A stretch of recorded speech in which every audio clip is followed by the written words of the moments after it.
Are you moving to Florida or thinking about moving to Florida and researching, trying to figure out what it's like, where you should live, and what the lifestyle will be? Well, it's October 2021, and I'm going to be talking about exactly that, so stick around.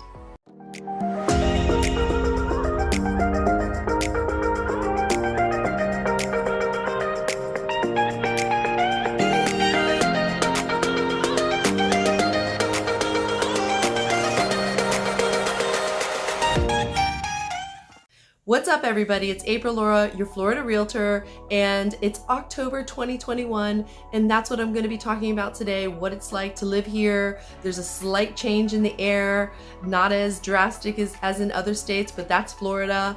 And if you want to know everything there is about working, eating, sleeping, playing, and living in Florida, then make sure you tap the subscribe button and ring the little bell so you're notified every time I do a new video, because it's all I talk about and it helps the algorithm push it out to other people that are searching just like you.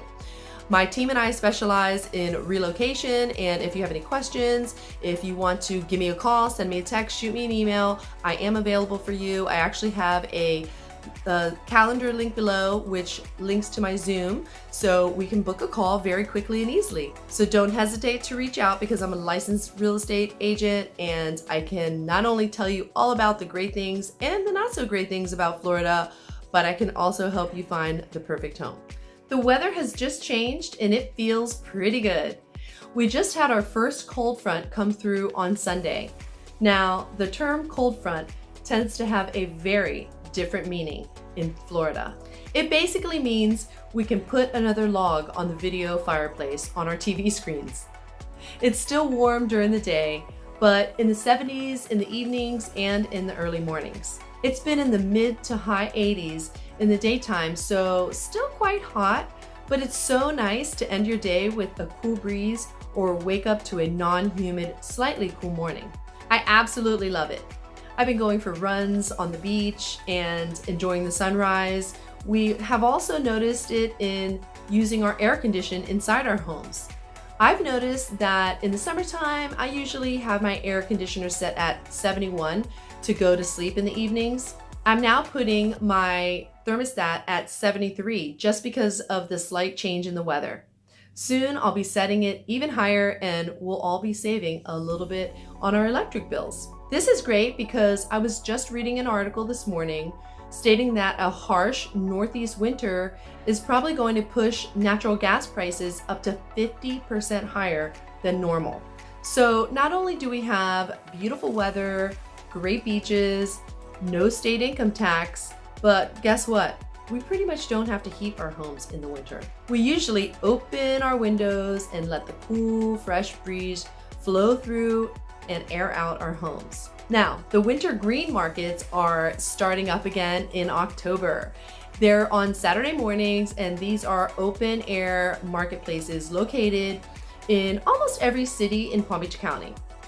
They're very popular and very charming, and you'll find premier food vendors featuring farm to fork produce, just picked citrus, tropical fruit, farm fresh eggs, artisan cheeses and hams, fresh cut flowers, and other unique gourmet fare, along with live musical entertainment each Saturday from about 9 a.m. to 2 p.m. I look forward to these markets every single year. I love to see what the local vendors have to offer, and also love to support local businesses. They usually have superior products compared to the grocery store chains. Now, the fall festivals are also upon us, and with this great weather, who wouldn't want to go? We really have a multitude of festivals in the local area. Each city has numerous festivals, so we have so many to choose from. Like the Lake Worth Jazz Fest, Boynton Beach Pirate Festivals, that's in October. There's music and arts festivals, antique festivals, kids festivals, 5K runs and walks, like those are usually for charities, and chili cook-offs. I mean, the festivals are really endless, and the majority of them are free. So it's a great opportunity to get out in the fresh air, soak up a little vitamin D, and see and support some of the local vendors. It's also stone crab season, and it's here. It's usually from about October, I think, 15th to like May 15th every year. And I wait for this all summer because we don't have stone crabs in the summertime, and I grew up eating them. They're one of my favorite crabs to eat, and I'm super excited that they're back in season. Now, they can be on the pricey side because of the labor-intensive process of catching them, and the prices will fluctuate with the availability of each season. A couple of local places I love to buy them are Captain Clay's Fish Market in Delray Beach. They always have fresh stone crabs there. And Captain Frank's in Boynton Beach is also a good one. There are numerous other local markets that will have them, or you can even find them at the green markets that I just mentioned. The important thing to ask is if they have ever been frozen. I prefer to find stone crabs that have never been frozen and to be as fresh as possible since they are a local delicacy. And make sure you get the mustard sauce that comes along with them. They're absolutely delicious. So I've also been going to the beach lately since the weather is changing, and I normally don't go in the summertime because it's just too hot for me. But recently I will go out early in the morning to see the sunrise or late in the day after my work day to see sunset. I mean, it just has this mystical way of energizing me for my day or washing away the stress of a busy day. And for those of you who like to go to the beach but don't enjoy lugging all the items that you might need on the beach, like, the chairs, umbrella, the cooler, etc., there's a great service that you can look into. It's called the Oceanside Beach Service, and I recommend this to a lot of my clients. And it's really here to give you and your family a relaxing, fun, and memorable experience on the most beautiful beaches in the country. They provide beach chair, umbrella, and cabana rentals with the most courteous and helpful staff ready to cater to your beach-going needs. They have daily rentals if you only go to the beach occasionally for about $20, $25 a day, or you can invest in an annual pass for $650 a year. I've suggested this to many of my buyers, and they love this service. The service can be found on most public beaches from North Palm all the way down to Deerfield Beach, which is just past the Boca Raton line. So it's very convenient. Now, the housing market has not slowed down very much at all. There's still a huge buyer demand, and the rental market has skyrocketed. There's been a scarcity of rentals for the last few months, and it's not getting any better going into season.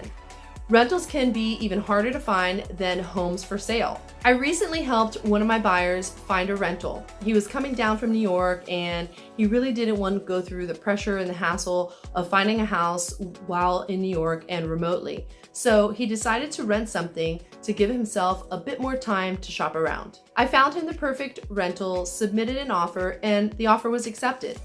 The very next day, the agent called me to let me know that the owner received another offer, and they wanted it so bad, they beat us out by offering another $400 a month. The agent said that they were going to take it. So I spoke with my client and I let him know what happened, and he didn't want to go back to the drawing board and he could do it. So he went ahead and upped his price $400 extra a month and ended up securing the rental. That was just one experience, but it gives you an idea of what could happen in this challenging market. If you can buy without renting, it will save you tons of money right now. But if you want to rent or need to rent, most real estate agents here are in sales. They don't have the ability to take the time and filter out all of the specifics. We also have a lot of seasonal rentals that vary greatly.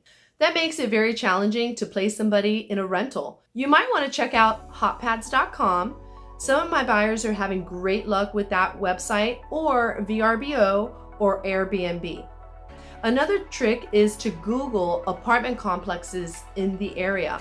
These apartment complexes are not on the MLS and usually have the ability to get you into a rental with lower move-in costs. You can call them directly and deal with them directly and see how it goes. Now, interest rates have gone up just a little. They're a little over 3%, and so the last few weeks they've been hovering in the high 2s, and now they're just over 3.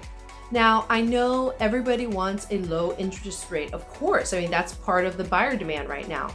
Some people want to wait it out and see if they can get under 3%, a 3% rate. Well, let me tell you, the forecast looks like the interest rates will be rising to over 3% and staying there. So I'm not sure if they're going to go back down after this little hike. And they're actually expecting it to be around 3.4% by the end of this year. And by next year, they'll be up to probably about 3.8% by the end of the year. So almost of 1% higher than the interest rate right now. Well, you have to factor that in with your costs in buying a home. And that percentage can add up to a lot of money over a 30-year mortgage. So is it really affordable to wait? That's something you have to determine. Now, let's look at the housing market. So here we see the monthly market summary. It's September 2021 on single family homes, and this is all of Florida. So you can see that from September 2020 to September 21, the differences. Now, the closed sales are down 1.3%, but remember, last year at this time, we had this pent up buyer demand because of the pandemic. We were closed down for a couple months because you can see it actually down here somewhere. Yeah, so closed sales in 2020 in like April, May, which is spring, March, April, May, we were down. Okay, we were way down. So then we hit into the later months in August, July, August, September, October. It just, went crazy. Whereas before it was kind of lower in those months, it really shot up.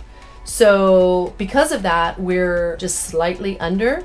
And here you also see buyers that have paid in cash. So we're at 38.5% over last year. And that kind of shows you the investor buyers that are coming into the market, because those are the ones that usually will pay in cash. All right. So down here, I wanted to show you new listings. So from last year to this year, we really only have about 2.2% of new listings, and pending inventory is negative 6.1%. So we don't have enough listings. We have a shortage of supply, and you can see it right here.